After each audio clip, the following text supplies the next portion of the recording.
first I want to say thank you for inviting me, and actually I was also a bit surprised to be invited. And it was mainly because normally when I'm up talking, I'm talking about universes and how you can create these universes out of your IP, and what you look at your IP and say how can you involve that and so forth. And suddenly it said like, what about, so could you talk about branding and marketing? And I was going, yes, I think so. And then I asked actually our sales person, said like, are we a brand? And she said, we actually was a brand out there, and got like, wow, are we a brand? That's interesting. So that's also why I was, when I was thinking about this, what should be the title, I thought, brand, is that something for us? And when I started the presentation and I gathered all our things together, I quickly realized that yes, it is something for us, but maybe there is another question that might be more interesting, and is what to do, and can we do it cheap? Because that's actually the question that we ask ourselves every time we have something and go like, what the devil should we do, and can we do it really cheap? So I'm going to tell you a bit about Copenhagen Bombay today, presentation of that. Then a very, very, very small thing about branding and marketing, but also the power of storytelling. I have something I want to share with you there. And then I have these 5 cases, and I tried to pick out some cases that one was where it's TV channel branding, one that's cross-media, then transmedia, then traditional film, and then something that we plan to do in the future. So hopefully we will manage to get through all of them. But first, me. Hi, I'm Lars. Coming out of that, I am really, really into how you can create universes. How can you create something around your IP? And that is something that we also look very much into at Copenhagen Bombay. So actually, that's the approach, and doing that process, that I realized that had actually a lot to do with marketing and a lot to do with branding and how you think about making it even bigger, the thing you have done. So the first thing that I actually, very, very, in my early career, I got this assignment to make a website for a Christmas calendar show in Denmark. In Denmark, we have Christmas calendars, that meaning that we have a TV show that airs like 24 episodes, so a new episode for each day, and every child going, oh, what's going to happen tomorrow? It's going like, woo, and it's very excited. And I was supposed to do this website, but then I thought, maybe I should link it a bit to what is happening on TV.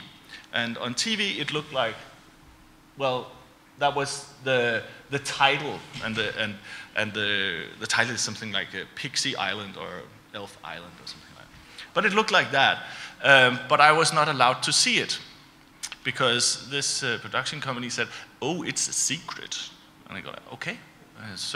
But they also do another thing for this Christmas calendar, and that is a physical calendar that way you can open and you say, oh, he's excited what happens tomorrow. And there's some music and so forth, and that had this look, and I was not allowed to see that either. So I made this look. And that actually made me think it's so annoying that this is the same product. It's the same story that we want to create, but actually it has these 3 different looks. And I thought, I don't want to work like that. So definitely from that on, I'm trying always to have something that is collected into, so it has the same language all over. And that is something with branding and something with marketing, that you actually is telling the story or telling the same things around, and that people can actually relate to and say, so that ties up to that and that. That's interesting. So, and And then I actually I have one more thing about that, is that the interesting thing is about when you are building, I realized that when I was building these universes, that I was building a brand. And sometimes you don't really know that you're actually doing a brand.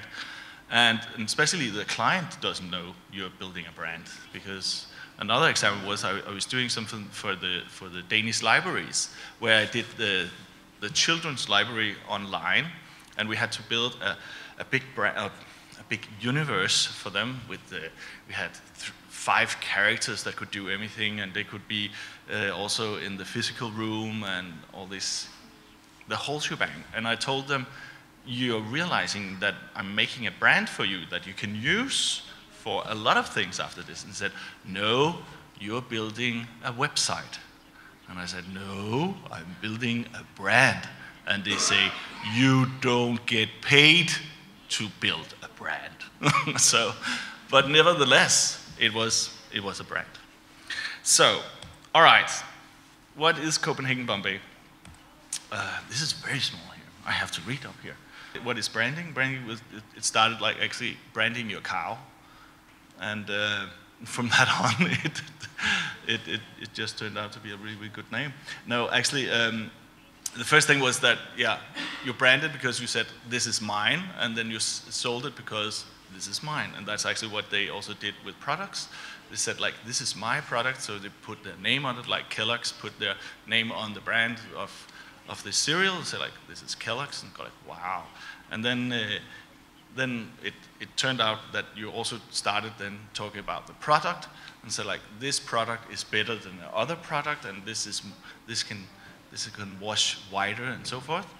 But nowadays, branding is something where you have something with your physical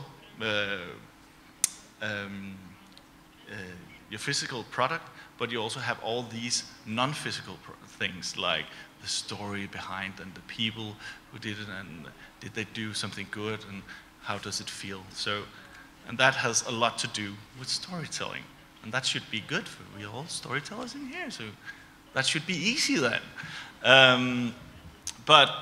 So it has to do a lot about the storytelling and how you pronounce it, or how you present your thing. But it's also what kind of stories should I actually tell. So, and just to show the power of storytelling, I just want to show you 2 different artists. And it was because I was to another seminar where there was this artist called Lars who unfortunately drew some Muslim later, and is now under police custody and everything. But before that, he actually had this talk about storytelling.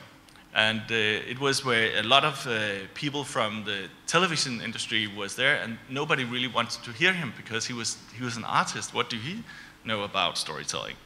But I actually went, and it was the best thing I ever seen. And one is this, Walter de Moura, the Maria. And you see in the middle of the cross there's actually something a size of this, and it's just a metal plate.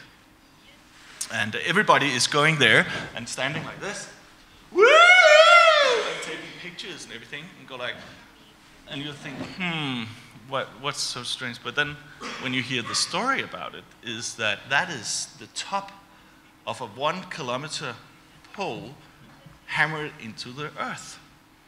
And suddenly it gets really interesting. You go like, wow, I can stand on 1 kilometer. And everybody's like, whoa, can you imagine how can they hammer that down? That is a big crane, and so forth. So the whole storytelling about that is creating so much story around it, and that's the power of it. The other one I want to show you is this one.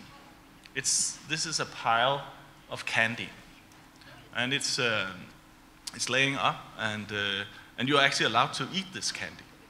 You can just go and eat, and it's candy down from the store, and every day they put up a new pile.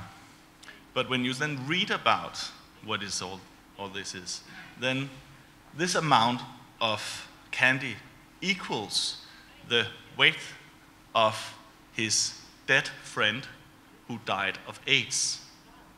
And suddenly, it's not that easy to take that candy and eat it, because then suddenly you feel like you're taking some of his soul, or taking some, so you get into be a cannibal. And so actually, this pile there's of course some who takes, but it's not that much that is gone, just because of the story, and it's just normal candy, and has nothing to do, has never touched his friend or anything, but just the story makes it so special. So that's the power.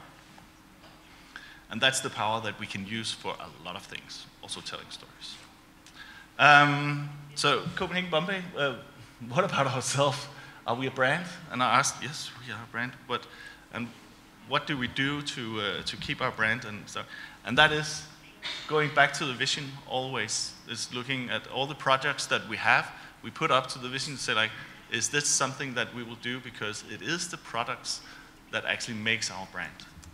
That's definitely, and then I actually also asked Anya, or Anya just said, well, it's also that we are really, really efficient in doing our stuff. It's we try to. Maybe I just repeat that for everybody.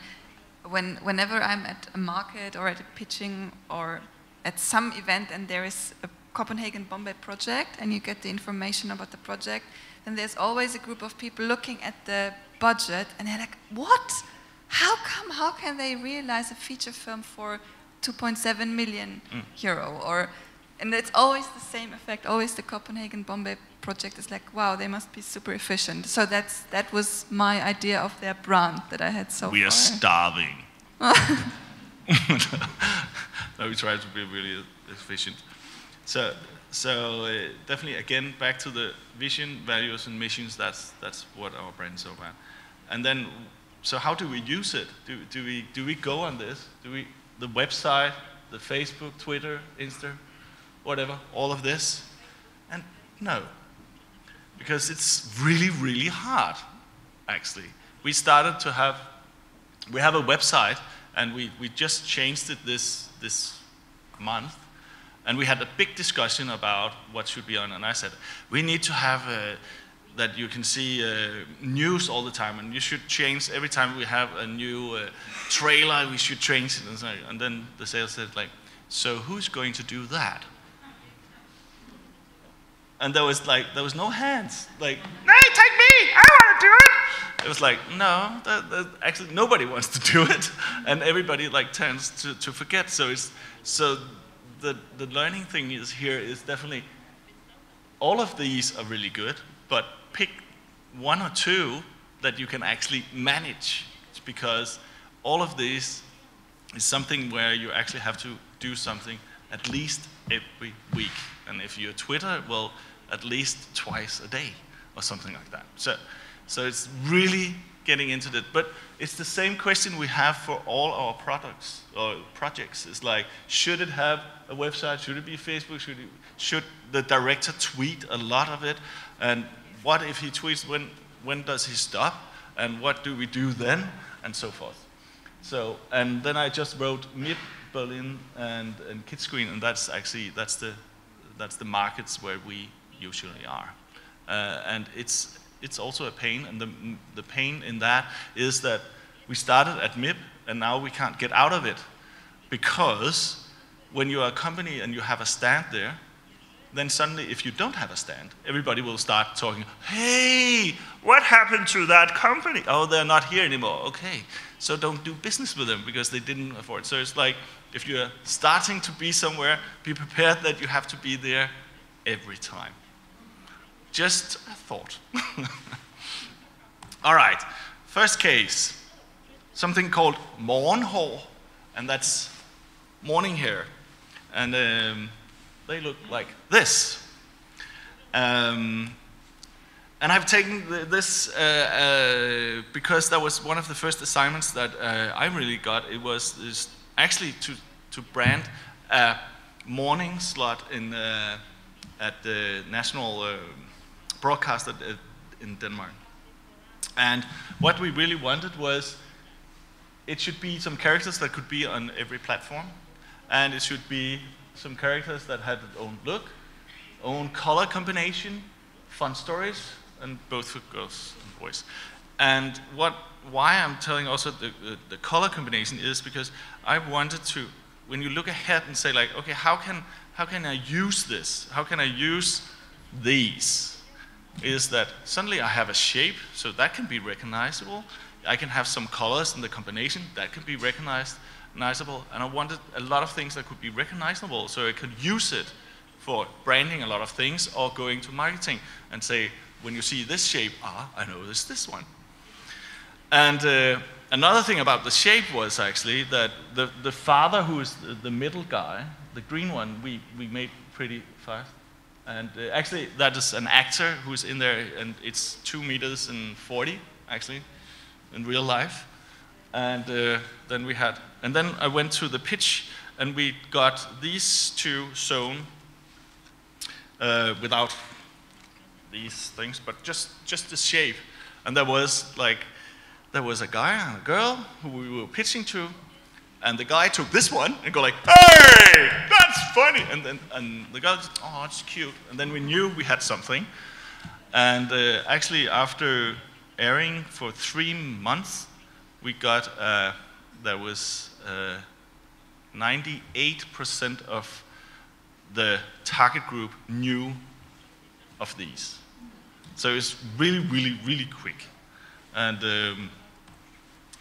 so we did these items, we did characters, design, stories, development, and connected it also to their design also. And then we started to have a kind of, then we always have a strategy that we also tell them from the start. So it's like, we start here, and we can end up with a movie here or something else. So they can like see and follow and go like, wow, so this can actually go into this and this and this. And but first, let's see what it actually is. This is called T, and she's called Rosa. And we wanted also to split them up so they can actually have their own kind of show. We had dolls, we made books, we did a Christmas calendar. And then we had all listed up here, and then it stopped right there.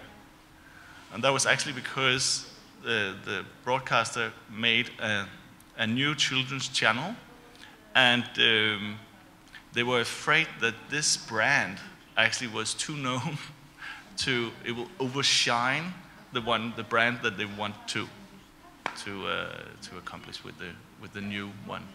So they took them off air. It was terrible. I had also a vision of these being in a feature where they had to go on a skiing holiday, because I just wanted to see how he would ski or go to something. So it was a good thing. We surely had the clear visual style. It worked on different platforms. We got them to work also outside. They were in a circus. And we use TV, and which is just still really, really good for branding. It just is. Second one, Karsten and Gitte, who is 2 names, and they look like this. And it actually split the country, because some really liked them and liked the look, and the rest of them really, really hated the look. And the whole thing started as a small movie where they were presenters in the movie. So actually it started out with this movie, and it was also a way of scouting talent. So we also got some 6 new directors to make a small movie, which was very good, because it's hard to just get started, and I got to learn these directors and see which one is actually interesting to work with. And actually out of this movie there's two of the shorts that actually now is turned in, that is a TV series also. But another thing that we wanted with the brand was that we wanted healthy living, because it was for kids. It should be the first movie, and when they go to the movies, they shouldn't just eat popcorn. We wanted to have a healthy menu also. So we actually forced all the cinemas to have a healthy menu. And then we talked to them, because we also would like them not to have commercials in front of the movie because it was for kids. That's when they said stop, because that was actually where they earned a bit of money.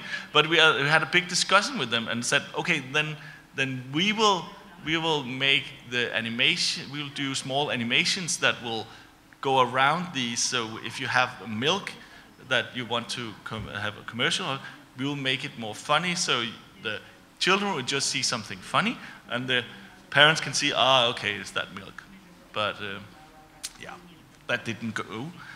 But what we also did for this branding was we had events in the cinemas, we have the website, and then we made a book. And we made the book where you actually had the same characters as in the shorts, but we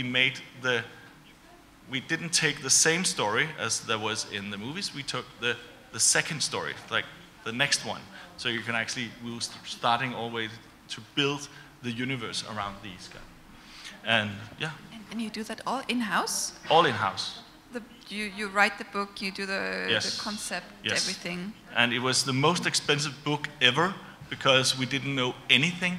And the directors got a lot of money, and actually you don't get that much money to make them when you are a writer, but actually so it was very expensive. But it was good. It was good for marketing actually. And just to show you what not to do, it was when we had an event in the cinemas, we wanted to have these masks. We thought that could be funny. But when an adult take this mask on, it gets a bit scary. And we didn't check that. So we were running around the cinemas like this, and all the kids start crying. Like, Mom, look at that! So, yeah, just a hint, check it.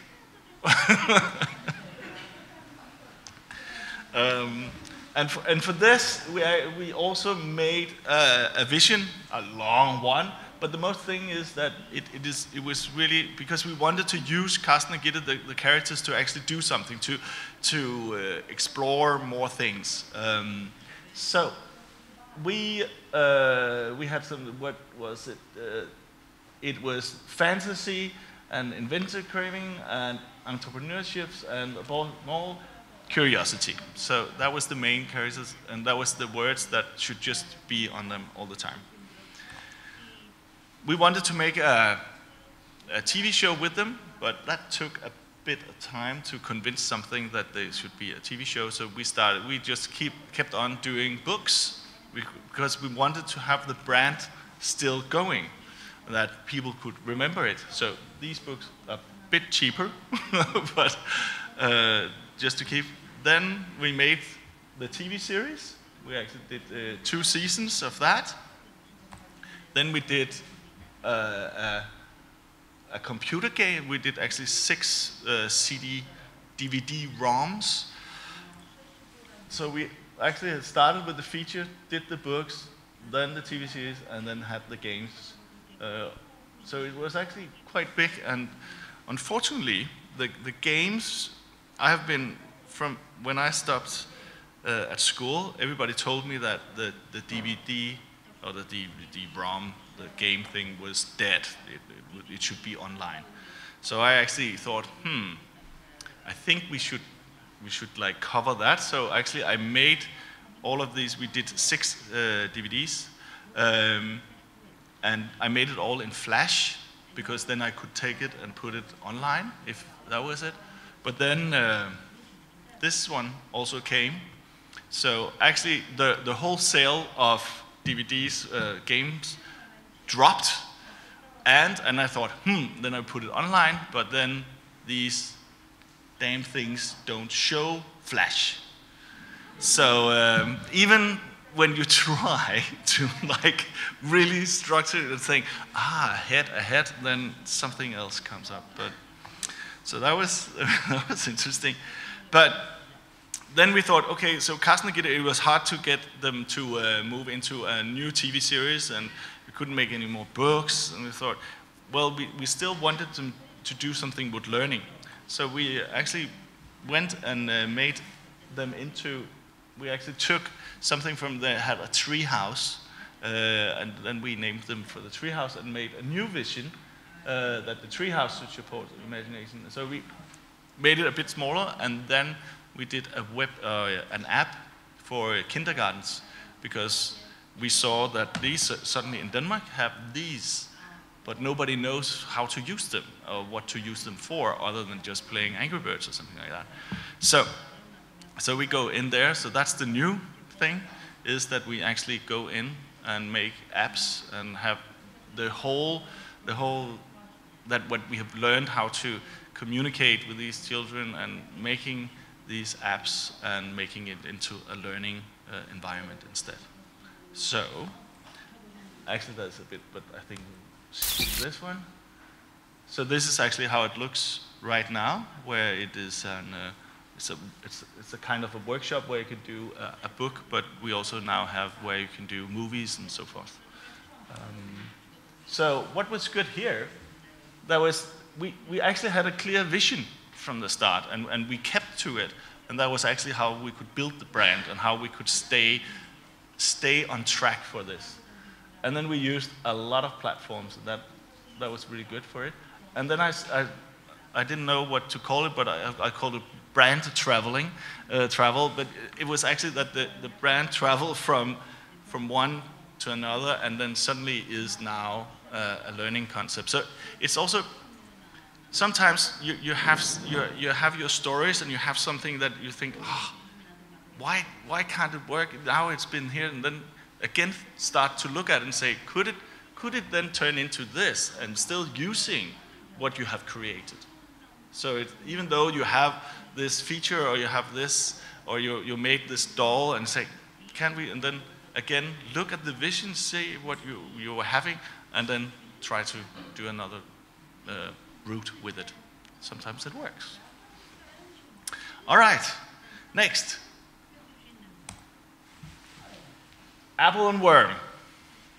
We did a feature called Apple and Worm, and it's about an apple sitting up in a tree, and it suddenly gets a worm. And that's not good, because he's an apple who wants to be the most beautiful apple in the world, and want to be in the stores and being like nice and shiny, and then people can come and buy him and say like, oh, what a lovely apple. And then he gets this worm, and that's really, really terrible. So somehow he gets down the tree, and then it's a road movie through the garden, where he stumbled upon a lot of different vegetables and fruit. He wants to go to a worm doctor that will take the worm, but of course they get really, really good friends, the worm and him, and so forth. So it all turns out that he will then be an apple tree, and she will be this beautiful butterfly, and nice and harmony. But we'll show you a clip here so you can see. And we thought, wow, this is about apples. So we'll go to the supermarket and tell them, if you put a lot of apples in a bag, then we can call it, and his name was Torben, so we could get him Torben Friends. And then you could buy Torben's Friends and eat them and everything. And then somebody like said, but if you do a campaign, it's only for like a month. Like the feature is only like out in a month or 2 months if you're really, really lucky. And I thought, maybe we should do a concept then. So we thought about that we already had some characters, and we already had that they thought of themselves as center of the universe. So why can't they try to sell themselves? So we actually pitch in a big thing for the biggest supermarket chain in Denmark, that they should do this organic food, all organic food. They should have new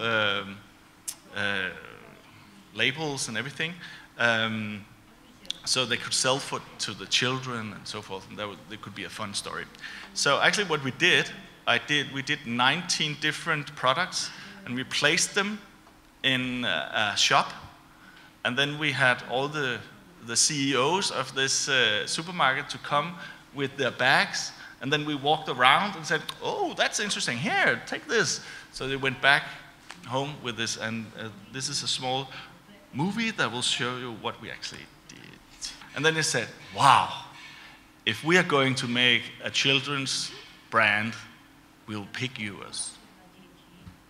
And we said, great. And then they said, but right now, we have this huge thing with our computers that we need to address. So it all ended up with at least that the fruit and vegetable guys came and said, this could actually be interesting. So in that way, we started to make this, where we had a collaboration. We had made children's, and we had the whole healthy snack. So when the movie came out, all of this was also in the stores. And that's 1,200 stores around in Denmark. The downside was that a lot of the food was rotten, which we couldn't control, but it was the first time they had done this, so it's like, and you have all these fruit and vegetables that is on trucks all the time, and it was a nightmare in that sense. But we started this brand, and we actually kept on doing that brand and did a lot of new characters and tried to do a lot of things that way. But we also tried to say, okay, how can we communicate with that? Yes, you have a question.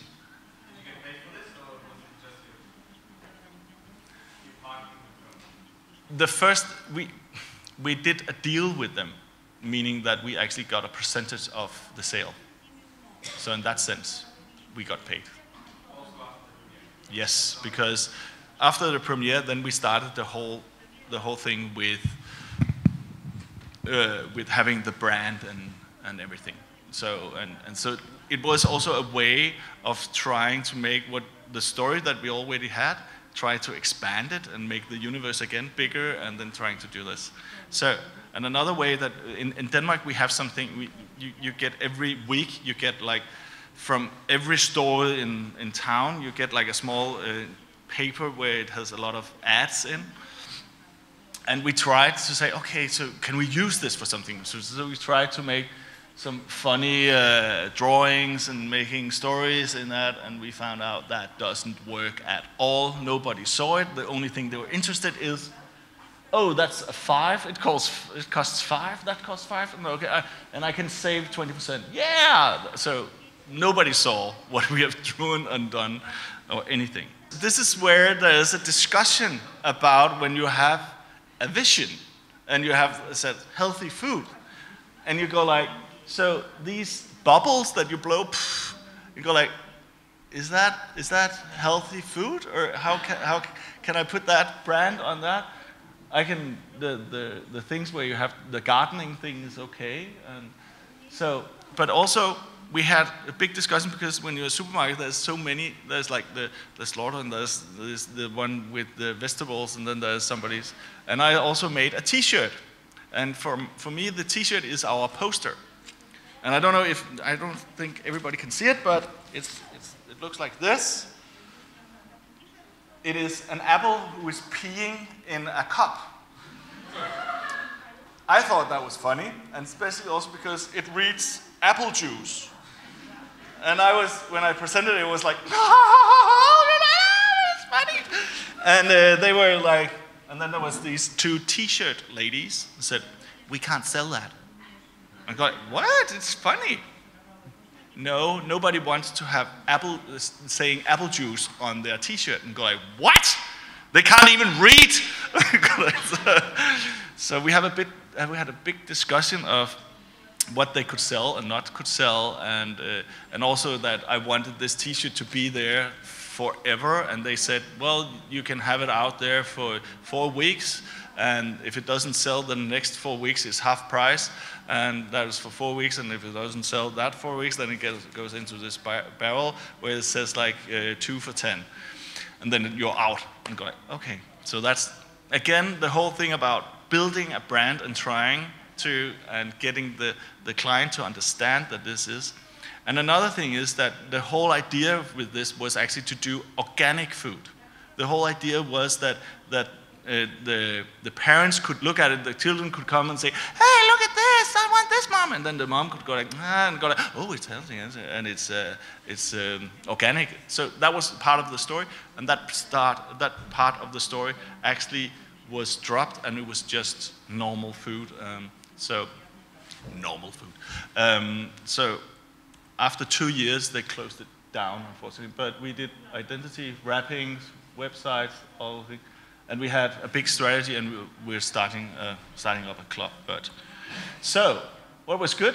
It was definitely good using a partner, teaming up with somebody, and actually sharing the economics there and everything. That was really good, and it had a good vision. All right. Next is actually just a normal feature. This is the last feature, the latest feature we did. It aired, it came into cinemas last Easter. And here's a small trailer for that one. Last case, called number 9, but it started with number 7. And it's actually an horror for kids. Paranormal thriller it's called here, but actually it is a bit horror, and the director really want the children to have nightmares, and the whole if we don't get like, I think actually because this has aired, and I hope we have got that email where some mom says like, don't show that again, my kid can't sleep. So we made this. And we want to make the following feature, which is number 9. I'll skip this. And number 9 has a new story, of course, but it's the same main characters and so forth.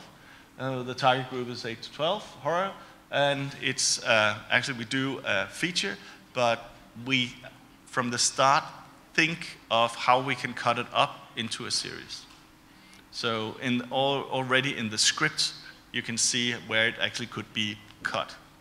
So we is able actually to also access the broadcasters in a different way.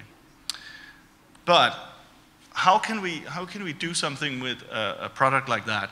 And the whole thing is that we know that there's a lot of children that likes the horror thing, but we would like even more people to like this. And how can you do that is I want to create an interest, and I want to create a kind of a tribe. So I want to address this and how to or tell people, the children, about horror and the fascinating thing about that before the movie starts. So the plan is to make a video blog universe where you also can air the series later.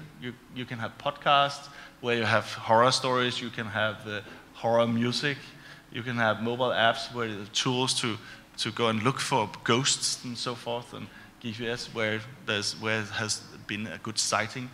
We have games, and of course then we have the TV. But so the thing we have created now is something called the Skull Club, which is actually, and then we go to the broadcaster, the Danish broadcaster, and say like, hi, the internet is the new thing, and you want something for that. And they say, yes. This is all in my mind. Then they say yes, and then they want, no, and then what we present them with is that they get like a video blog where we have this character who is really into the whole horror thing, but is also, is not the big believer, but he is the one who can tell you also about why are we having Halloween, and what is the different kind of ghosts, and like taking some of the mystery out of it, but then stay with something that can actually be, and so forth. And we have all these Halloween torture instruments, vampires, ghosts, Bigfoot, Loch Ness, whatever. All these things you can start, because And then we started up a year or half a year before the movie comes. And we team up with the broadcaster, and the broadcaster loves this because it is nerdy stuff that can actually spread. And it's something we know that people are a bit interested in, but don't know that much of, and can be more and more interested, so they be like slowly getting into it and say, wow, it might be interesting. And using the TV using the TV for that they can pay for it. So we have the Skull Club here is actually who is also the director of the movie, who is our expert on this.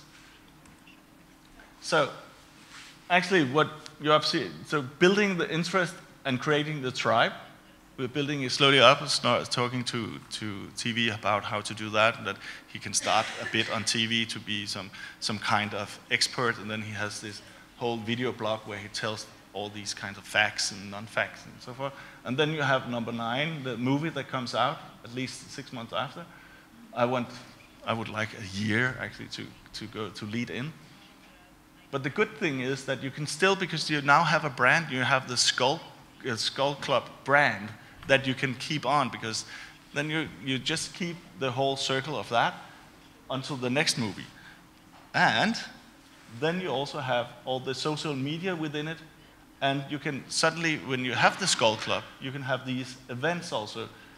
With Tivoli is the big fair park in Denmark, where he can do something with Halloweens, and we can use him as a character. We can go to local museums or cemeteries and have talks and walks and night runs, different displays and theaters and everything. So again, trying to build up the brand of a Skull Club that actually is leading into that we can make TV series and we can make movies that is about horror. And then we also had this game that actually where he's showing you how to get a ghost, that you have to light a candle and so forth, and suddenly there is a ghost in your phone and you can't get rid of it. And it's really annoying, and it turned out to be actually evil, so it can also change things in your phone and so forth. And then I really want that you could actually send it to your friends. Like, go, and then, but yeah, let's see how that runs. How do you come up with all these ideas? Or how do you boil those thousands of ideas down to those that get realized?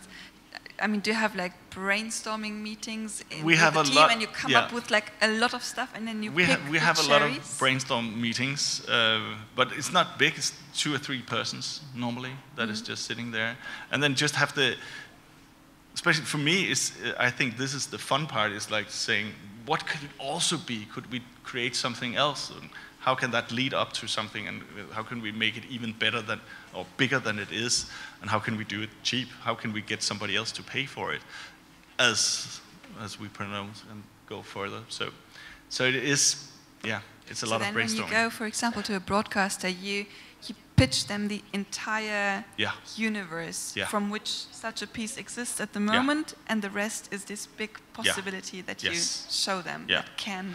And the latest thing I actually also heard is that when you pitch a TV series, there's so many that actually already have done the dolls, come with the T-shirt, have the books, even though it's just like for show, but because it's all about that money, and it's all about the merchandise where you can actually earn the money, and they can see, wow, I actually want this. So if we get that TV series, and then I might want to earn like that.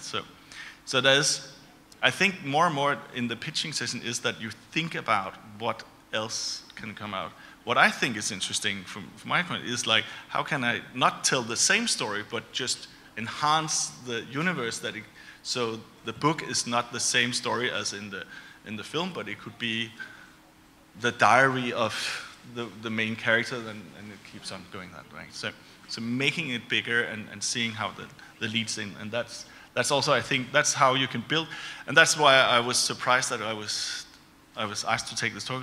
I was thinking about making universes, but in a sense, it is making the bigger brand, and how can you expand it to be actually a big brand that you can use for different things. So, and so this we hope to premiere with the movie in 2016, and hopefully it starts all in October 2015. Recap is good things to have. Strategy. And what I mean with strategy is actually the piece of paper that actually tells you, wow, if we can start here, we can do this and this and this. And note, not all stories can have what I've just shown. We have stories that just is a movie, and it should just stay as a movie. You have to go and see if there actually is possibilities. There's also a trend that everything has to be 360 and do transmedia, cross-media, whatever. But actually there is also some stories that just is a good story within its platform, and it stays there. When that is said, it's fun to do a strategy and see where it actually can go. And then I think the clear vision and what is the story to sell. And that is for the company, but also for all the projects that you have. Just make a small note and say, like, this is actually what it's all about. Because it's good for pitching, because then you can easily say this is about this, but it's so good for when you're expanding and say, like, is this still within what we set out to do? Is that the kind of brand? Is that the kind of marketing? Clear visual style, you all know that. That is very good.